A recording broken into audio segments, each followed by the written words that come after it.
शहजादी अबीहा और सुनहरी झील का राज। बहुत दूर, बर्फ से ढके पहाड़ों, सरसब्ज मैदानों और चमकती नदियों के दरमियान एक खूबसूरत सल्तनत आबाद थी जिसका नाम नूरिस्तान था। इस सल्तनत के बीचों बीच सफ़ेद संगमरमर का एक अजीमोशान महल था, जहाँ एक निहायत हसीन, समझदार और रहमदिल शहजादी रहती थी। उसका नाम शहजादी अबीहा था। शहजादी अबीहा की लंबे सियाह बालों में हमेशा चमकदार फूल सजे होते थे। उसकी आंखों में नरमी और हिम्मत दोनों की झलक नजर आती थी। वह सिर्फ खूबसूरत ही नहीं, बल्कि निहायत ज़हीन भी थी। उसे किताबें पढ़ने, घुड़सवारी करने और तलवारबाजी सीखने का शौक था, मगर सबसे बढ़कर उसे अपनी आवाम से मोहब्बत थी। वह अक्सर आम लड़की का लिबास पहनकर शहर की गलियों में निकलती और लोगों के हालात जानती। कभी किसी बीमार बच्चे के लिए दवा का इंतजाम करती, तो कभी किसी गरीब खानदान की मदद करती। लोग उसे चांद जैसी शहजादी कहकर पुकारते थे। एक दिन अचानक महल में हलचल मच गई।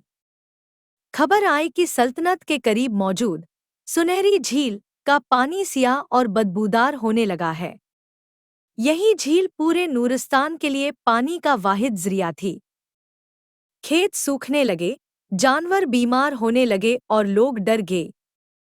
बादशाह ने अपने बेहतरीन सिपाहियों और वजीरों को झील की तहकीक के लिए भेजा, मगर कई दिन गुजरने के बावजूद कोई हल न निकला। तब शहजादी अबीहा ने अपने वालिद से कहा, अबा हजूर, अगर इजाज़त दे तो मैं खुद इस राज को जानने जाना चाहती हूँ। बादशाह पहले तो घबरा गए, मगर अपनी बेटी की हिम्मत और अक्ल पर उन्हें भरोसा था। उन्होंने इजाज़त दे दी, मगर चंद मुहाफिज भी साथ भेजे। रात के वक्त जब चांद आसमान पर पूरा चमक रहा था, शहजादी अबीहा झील के किनारे पहुंची। पानी वाकई सियाह हो चुका था और उसमें से अजीब सी रोशनी निकल रही थी। अचानक झील के बीचों बीच लहरें तेज हुईं और एक मध्यम सी आवाज सुनाई दी।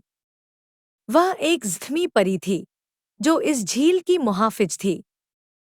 उसने बताया कि एक ताकतवर मगर जालिम जादूगर ने अपनी लालच में आकर झील पर जादू कर दिया है ताकि सल्तनत कमजोर हो जाए।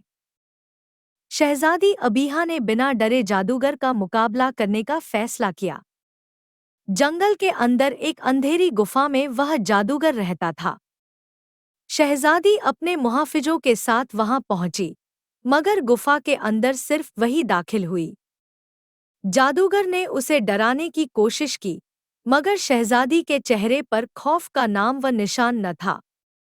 उसने बहादुरी से कहा, बहादुर वो नहीं जो दूसरों को नुकसान पहुंचाए, असल बहादुर वो है जो दूसरों की हिफाजत करे। उसकी सच्चाई, नेक नियति और मजबूत ईमान ने जादूगर के काले जादू को कमजोर कर दिया। अचानक गुफा में तेज रोशनी फैली और जादू टूट गया। जादूगर की ताकत खत्म हो गई और वह हमेशा के लिए वहां से गायब हो गया। जैसे ही जादू खत्म हुआ, सुनहरी झील का पानी दोबारा शफ्फाफ और रोशन हो गया। सुबह की पहली किरण के साथ पूरा नूरिस्तान खुशियों से गूंज उठा। खेत हरे भरे हो गए, जानवर तंदुरुस्त हो गए और लोगों के चेहरों पर मुस्कुराहट वापस आ गई। परी शहजादी के सामने नमूदार हुई और बोली, ए अबीहा, तुम्हारा दिल सबसे बड़ी ताकत है। तुम सिर्फ एक शहजादी नहीं, बल्कि सच्ची रहनुमा हो। जब शहजादी अबीहा महल वापस लौटी तो पूरा शहर उसके इस्तकबाल के लिए खड़ा था। बादशाह की आंखों में फख्र के आंसू थे।